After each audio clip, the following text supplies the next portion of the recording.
ആണ്ടുവട്ടത്തിലെ 22-ാം ഞായറിലേക്ക് വചനയാത്രക്കാരെ സ്നേഹപൂർവ്വം സ്വാഗതം ചെയ്യുന്നു. ഇന്നത്തെ ചിന്തകളെ 9 പോയിന്റുകളായി ക്രമീകരിക്കാൻ ശ്രമിക്കുന്നു. ആമുഖം: യേശു അന്നത്തെയും ഇന്നത്തെയും സമൂഹത്തിലെ ഉയർച്ച താഴ്ചകളെ അടയാളപ്പെടുത്തുന്നതാണ് ഇന്നത്തെ 3 വായനകളും. അതിനായി ആതിഥ്യ മര്യാദകൾ എന്തായിരിക്കണമെന്ന് യേശു മനസ്സ് തുറക്കുകയാണ് ഇന്നത്തെ വചനഭാഗത്തിലൂടെ. 1. ഇന്നത്തെ സുവിശേഷം മനസ്സിലാക്കാനുള്ള പശ്ചാത്തലം. അതിഥി ദേവോ ഭവ, അതായത് അതിഥികൾ ദൈവത്തിൻ്റെ ഭാവങ്ങളാണ് എന്നാണ് ഭാരതീയർ പറഞ്ഞിരുന്നത്. ആതിഥ്യ മര്യാദ ആത്മീയതയുടെ അളവുകോലായി ഉൽപ്പത്തി 18:1-15 വചനങ്ങൾ സൂചിപ്പിക്കുന്നു. അതിഥികൾ വേഷം മാറി വരുന്ന ദൈവദൂതരാണെന്ന സങ്കല്പം യഹൂദർക്കുമുണ്ടായിരുന്നതായി ഹെബ്രായർ 13:2 കാണുന്നു. അപരിചിതനായ വിരുന്നുകാരനെ സ്വീകരിച്ചിരുത്തിയപ്പോഴാണ് എമ്മാവൂസിൽ വെച്ച് ക്രിസ്തു രഹസ്യം വെളിപ്പെടുത്തി കിട്ടിയതായി ലൂക്ക 24:13-31 വചനങ്ങൾ സാക്ഷ്യപ്പെടുത്തുന്നു. മേൽപ്പറഞ്ഞവയിൽ നിന്ന് അതിഥികൾക്ക് ക്രിസ്തുവിൻ്റെ മനസ്സും മനോഭാവവും വേണമെന്ന് വ്യക്തം. അതുതന്നെയാണ് ലൂക്ക നമ്മെ ഇന്നത്തെ വചനഭാഗത്തിലൂടെ ഓർമ്മിപ്പിക്കുന്നത്. 2. വിരുന്ന് യഹൂദ പശ്ചാത്തലം. യഹൂദർ വിരുന്നുശാലകളിലെ ഇരിപ്പിടങ്ങൾക്ക് കൃത്യമായ മുൻഗണനാക്രമം പാലിച്ചിരുന്നു. വിവാഹ വിരുന്നിന് വധൂവരന്മാർക്കായി പ്രധാന മേശ കരുതിയിരുന്നു.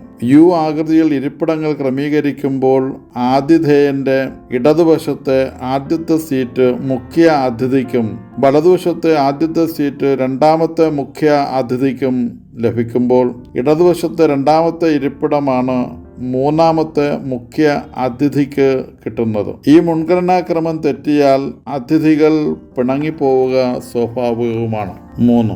വിരുന്ന് ഇന്നത്തെ സുവിശേഷ വായനയിൽ. വിശുദ്ധ ലൂക്ക അവതരിപ്പിക്കുന്ന വിവാഹ വിരുന്നിൽ അതിഥികൾ തിങ്ങി നിറഞ്ഞിരിക്കുന്നു. അവർ അനർഹമായ ഇരിപ്പിടങ്ങൾ കരസ്ഥമാക്കാൻ ശ്രമിക്കുന്നു.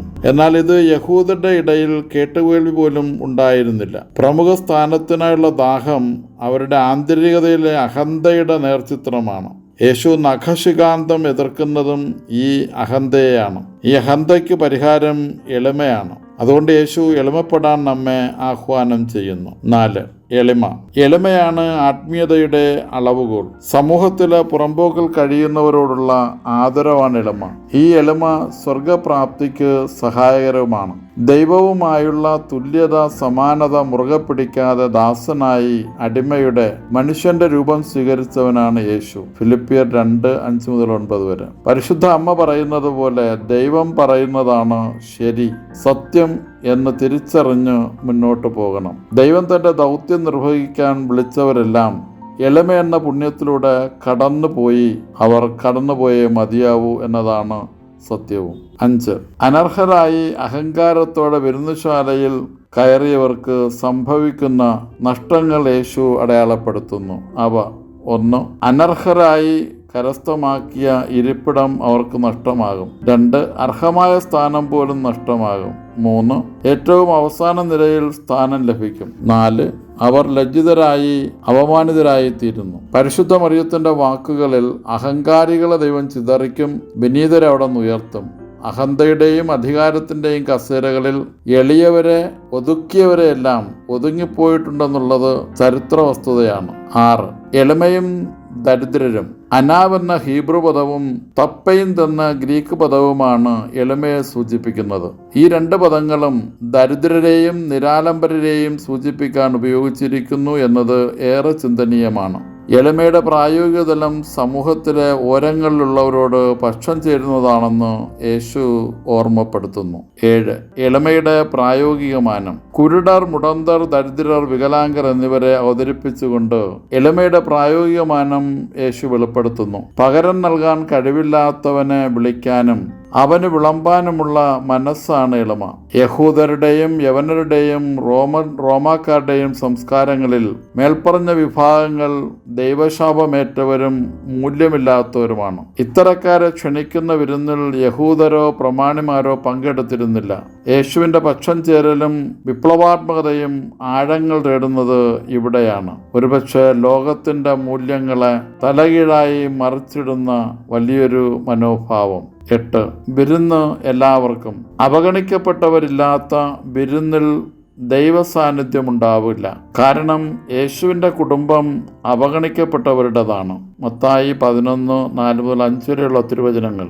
ലൂക്ക 14:12 ക്ഷണിക്കരുത് അഥവാ വിളിക്കരുത് എന്ന് പറയുന്ന ഗ്രീക്ക് പദം മേ ഫോനോയി, അതായത് അവരെ മാത്രമായി ക്ഷണിക്കരുത് എന്ന വിവർത്തനത്തിന് സാധ്യതയുണ്ട്.